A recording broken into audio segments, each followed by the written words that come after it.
प्रभु यीशु मसीह के मधुर और मीठे नाम में आज दिनांक 26 जुलाई दिन बुधवार को हम आप सब श्रोताओं का हार्दिक स्वागत करते हैं। आज के दिन के लिए जो वचन है लिया गया है रोमियो की पत्री उसका 8 अध्याय 2 पद।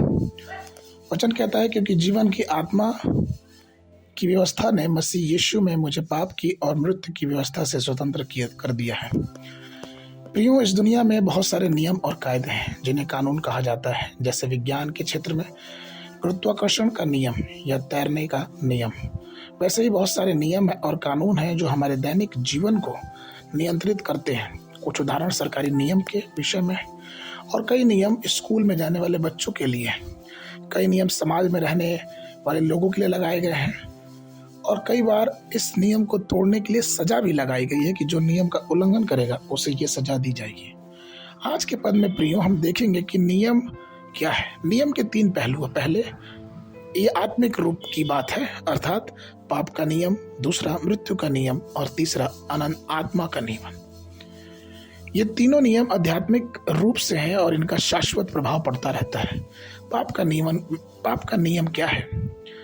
जब इच्छा गर्भवती होती है तो वो पाप को जन्म देती है और जब पाप बढ़ जाता है तो वो आत्मा की मृत्यु को लेके आता है, क्योंकि वचन कहता है कि पाप की मजदूरी तो मृत्यु है। पाप द्वार पर है और किसी भी रीति से वो मनुष्य के जीवन में प्रवेश करना चाहता है। अगला मृत्यु का नियम। मृत्यु का नियम क्या है? आत्मा की मृत्यु मनुष्य और ईश्वर के बीच में एक खाई पैदा कर देती है, अर्थात शत्रु आत्मिक रूप से हमारे जीवन को नष्ट कर देता है और हम मर जाते हैं। ये दूसरे मृत्यु के लिए तैयार हो जाता है मनुष्य, जो कि आग और गंधक से जलती रहती है।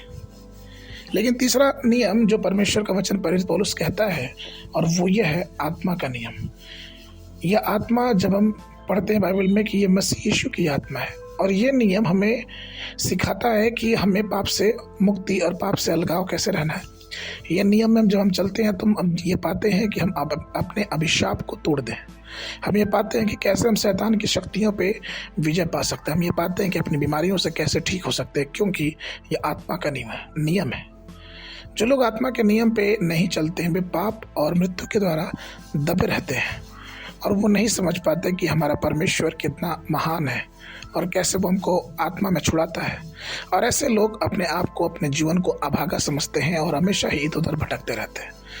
परमेश्वर ने प्रिय लोगों इस बात को ध्यान दे कि हमको अपना जीवन आत्मा के नियम में बिताना है, जिसकी वजह से हम आत्मा में मजबूत होते जाएं और परमेश्वर के राह में आगे और आगे बढ़ते जाएं। आज के वर्णन के लिए रोमियो की पुस्तक उसका 8 अध्याय 1 पद। इसलिए अब जो मसीह यीशु में है उन पर दंड की आज्ञा नहीं, जो शरीर के अनुसार नहीं परंतु आत्मा के अनुसार चलते हैं। बाइबल अध्ययन के लिए सुबह के समय भजन संहिता 40, 41 और 42 अध्याय, संध्या के समय प्रेरितों के काम उसका 27 अध्याय 1 पद से लेकर 26 पद तक। परमेश्वर आप सबको आशीष देवे।